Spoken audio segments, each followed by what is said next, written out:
Welcome Home Radio Podcast. Are you looking to buy or sell your home?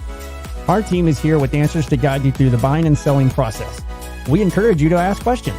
Please comment on this show or visit us at welcomehomeradio.net for more information. Bringing real estate, lending, and education together in one place, and to help you make the right home decision for you and your family.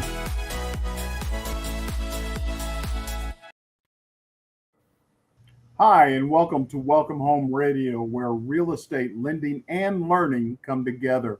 It is February 11th. We want to wish you a happy new year since we did skip January for our own health reasons.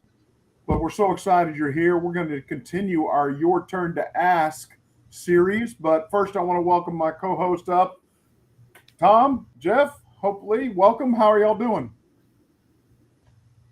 Glad to have wonderful, thank you.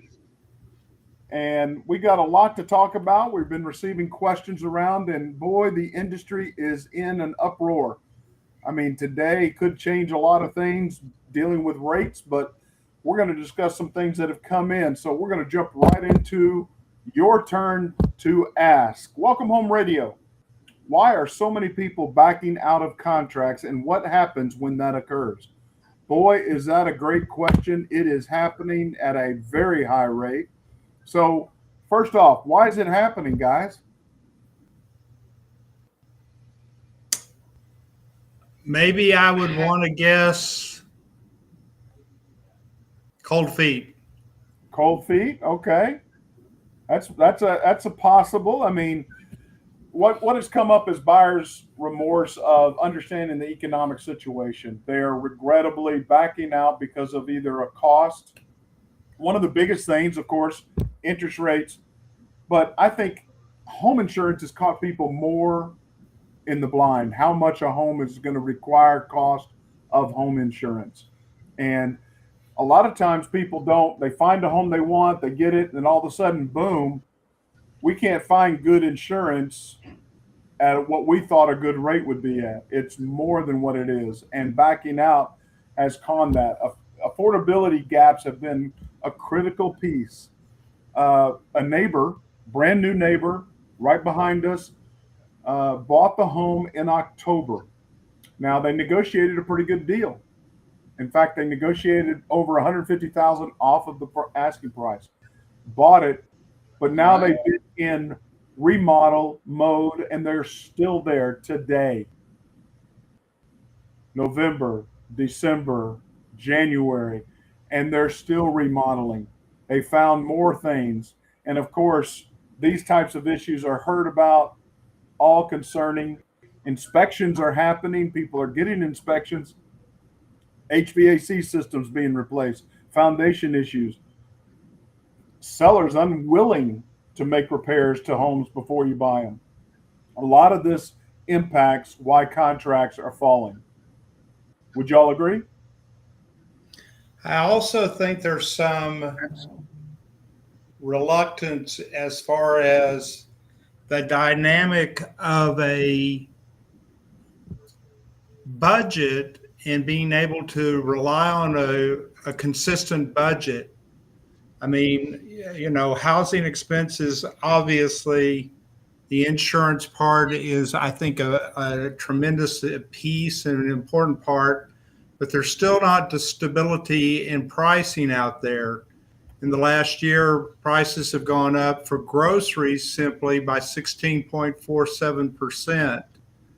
And that's something that if you have a family or you're going to have a family, and that's why you're buying the house, you know, the house poor comment comes back to us more so than ever, it seems like, in the situation of, for instance, my daughter, who is that age, in the 26, 27, 29 range, you know, if she didn't have that discipline. Range.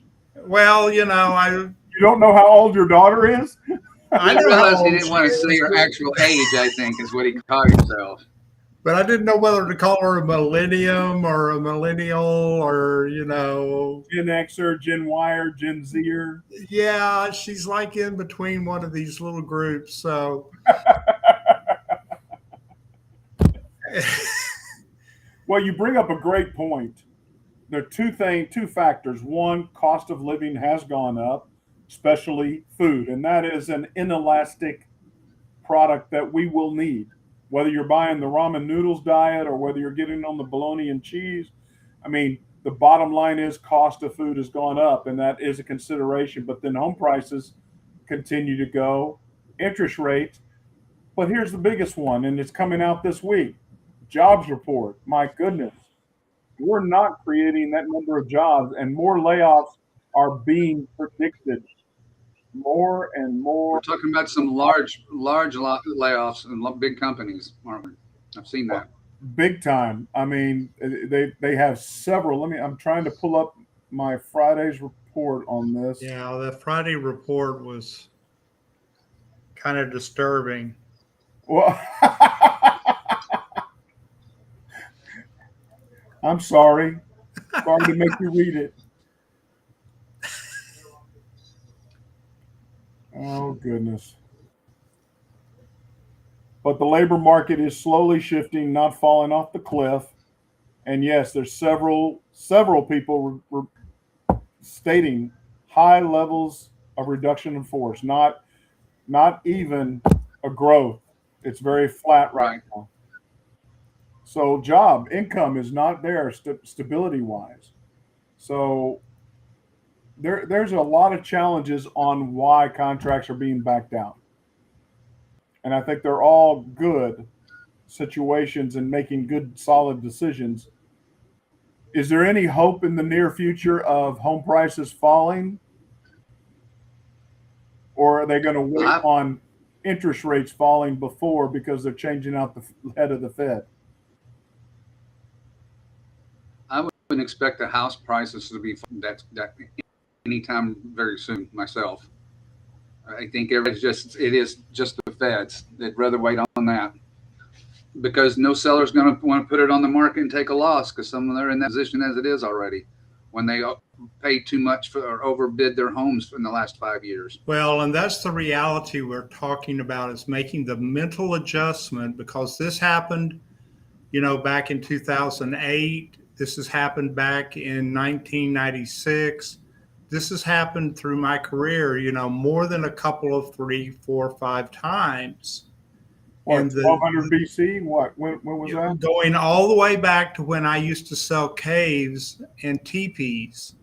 So it's been a long career for me to, quote from or look from and see that it's time for a housing price correction, but that brings on recessions typically that are led by unemployment.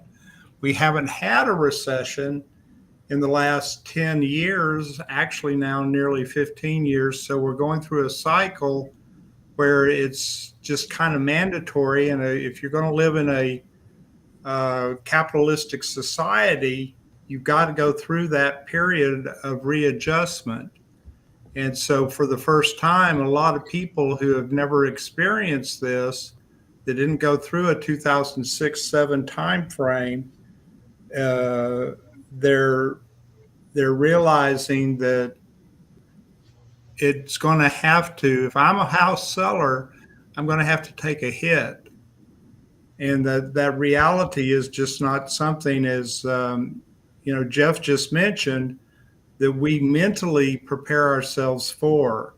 You have to hear, this comes from stuff you read, it comes from the media, it comes from reports, it comes from all that other stuff, but it's a cumulative effect. It's not like one day effect. We just kind of turn and go, oh, we're in a recession. It happens slowly over a period of time.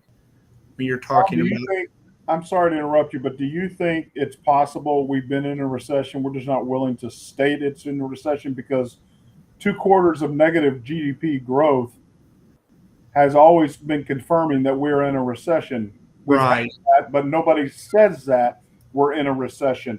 So the bottom line is it because you said we haven't been in a recession in 15 years, or is it just we're not able to label it as a recession and stay to those words because the data, historical data has proven that we've been in a recession for a little while. Well, we haven't been in that GDP situation, and that's the technical definition that they've always used. So I don't want to change the definition that's been used for 50, 60 years. That was 2 years ago. In the last year of Biden administration, we had 2 straight quarters of negative GDP growth, and nobody said we're in a recession. That's the first time I've heard that, so I'm not familiar with that. Okay, well, I'm just wondering, again, I think you're right. I think there's several things going along here. People have to make decisions. And one of the sharpest decisions is, hey, I'm willing to buy more food and live in an apartment than being home poor. Exactly. Anybody home poor. And the thing about apartment living is that it will decline as far as cost is concerned if you see the same thing happening with housing prices. People start shopping for a better, cheaper living environment, living situation, if that becomes the case. Very, very true. Hey, moving on. We need to get going here. Yes. You know, what happens, and the follow-on question to this, what happens when a contract does fall apart? Understanding what is the implications of those contracts falling. So right off the bat, the buyer's going to lose potentially earnest money, contingencies. If canceled within Appraisal. Financing, appraisal, inspection, earnest money are all typically maybe refunded, maybe not. Well, there are a couple of different situations here. Let's first off just make sure we address refinance, because I keep hearing people say, you know, we'll wait for rates to come down lower. Well, anybody that's familiar with rates right now are seeing 5% rates, very low 5% for 15-year notes, which would be the ideal place to go and refinance if you have a 6.5%, 7.5% rate. That would be a very good place to go, because you probably can refinance and still not have your payment go up, but chop 10 years off your mortgage if you've been in that house for 5 years or so. So the first thing I want to address is the contracts for refinancing. I want people to understand wait a minute. We're talking about when contracts of purchases fall apart. Well, okay, so I was going to do a comparison. Oh, okay. Simply because I'd like to see people getting into a situation where they're taking advantage of lower rates right now.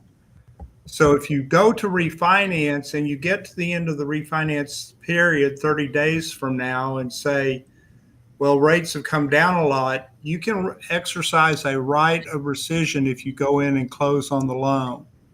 And basically all the monies you paid, because what brought this up in my mind was you guys talking about all the costs. If you've done a cost of an appraisal, if you've done the cost of a new survey for refinancing, you get all those monies back. And this is not, again, something I encourage people to do as far as getting into a situation where they're refinancing, improving their situation economically, et cetera, getting a lower rate. To go back to the mortgage company and say, hey, I want my money back, but you can do that. Now, on the purchase side of it, where we're talking about the contracts, that's when you get into the fact that there's, again, can I get my money, earnest money back in a contract situation? You can get it back during the first period, typically always in a contract, because you have a chance to do due diligence. All the houses that are sold in Texas are sold as is, meaning that once you're in a contract as a buyer, you're normally afforded a period of time contractually to look at the circumstances on, well, what's the house's ultimate condition? What am I really buying? Do I really qualify for the loan? All those different things are built into a contract that give you a chance to get your money back. The difference between a standard Texas TREC contract, though, and a contract with the builder is builders write their contracts differently. They don't use TREC Texas Real Estate Commission promulgated contracts, and they write those contracts to where you're a loser the second you pay your earnest money. You're subject to losing everything or anything you've invested in order to buy the house. So there's these different types of circumstances when we talk about financing. People need to be aware of buying a house from a builder, buying a house from a seller through a normal realtor set situation, or getting into a contract per se to refinance your property. All these will vary with consequences that are different or can be different if you choose to not go through with the situation. And that is good. Please like and share us. Find us at welcomehomeradio.net. You can ask your questions there. Now, with the changes, you brought up several things about interest rate and all that. Why are applications and closings down, even though there are lower interest rates available? Why are applications not getting into contracts and actual closings the ultimate? We would have expected a rush here with a almost 3/4 of a point change in interest rate, but we're not seeing that. What is the reasoning behind that is what they're asking. Jeff? I'm thinking. Well, let me spur on some. Because I'm actually have been told there are quite a few. I know several lenders that have told me I have quite a few pre-qualified buyers or refinance clients. They're just in a holding pattern. They're just circling and waiting to see what is the best opportunity, either the property that's their dream home pop up, or more specifically, as we've been talking about, the rates drop a little more. And while I believe some buyers / borrowers have realized, hey, this kind of is what it is for now. You know, we've got to make a decision here. There's still some that are hoping for the 3.5% and 4%, that they're not listening to those that have chosen to educate them and be their supervisor through this process, but they're just holding on. Well, I think one critical piece is home prices have remained high. Yeah. There's a group of people that feel like home prices should be dropping to get more interest in, because we do have more listings than we've in the recent past.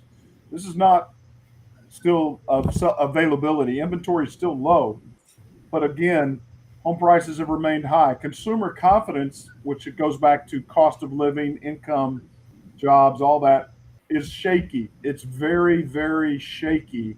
And finally, rate volatility. I think a lot of people have fatigue with this waiting on interest rates, looking, and then thinking, okay, if I do something now, 6 months from now, I'm going to regret it because rates could have been better if I would have waited.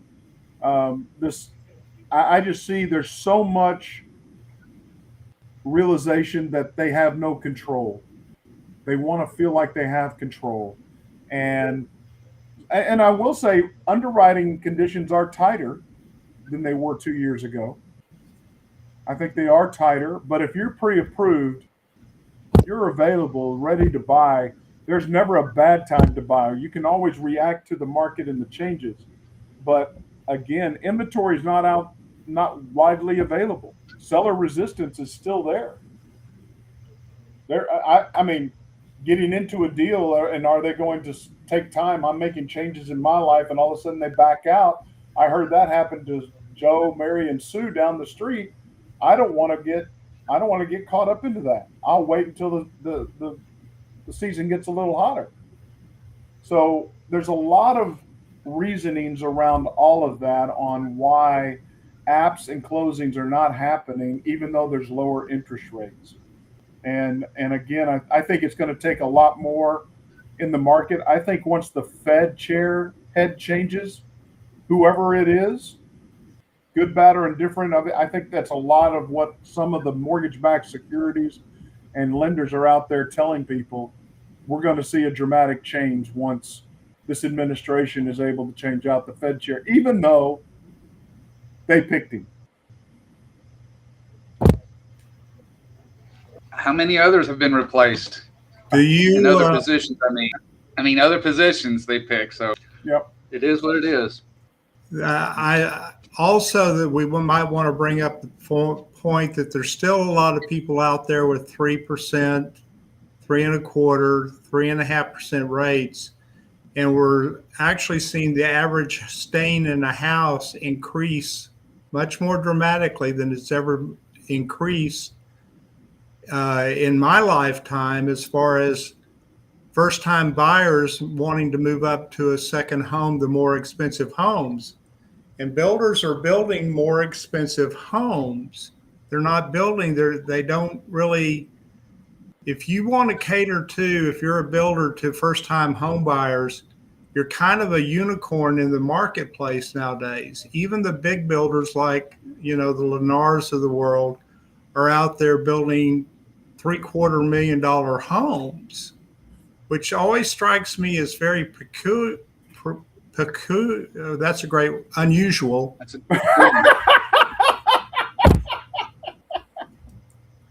Still working on that. I got to get that tongue in the right place. But that unusual type of market creation that you don't have a builder that's focused into first-time home buyers is strange. That was one of the big deals when I first got in real estate. Ray Ellison Homes down in San Antonio, that's all they built was first-time homes. 1,500 to 2,500 square foot homes, starter homes, springboard homes, all is a good market. And there are small custom builders doing it. But yes, D.R. Horton, others are selling at $450,000 on up. And that's not a starter home for most people. Not really. Not even with two good incomes. But unfortunately, guess what? We also have a market of people that they want what mom and dad have now. I want it now. I don't want to wait. I don't want to build up. I don't want to grow. And that's a decision. So we're seeing that. Boy, I got to tell you, we can go on and on and on about these key questions that are happening, but continue to ask these great questions. Find us at welcomehomeradio.net. We're here to help you to get the clear to close, make the right decision for you and your family. Please ask those questions. Find us there. I want to say this has been a great kickoff to our new year in 2026. I want to thank Jeff, thank Tom for their time. God bless you. See you next time. Welcome Home Radio production provided by Lunatic Digital. Check the listing of this podcast for the links to our sponsors. And don't forget to like, share, and follow us on social media. Visit welcomehomeradio.net for more information.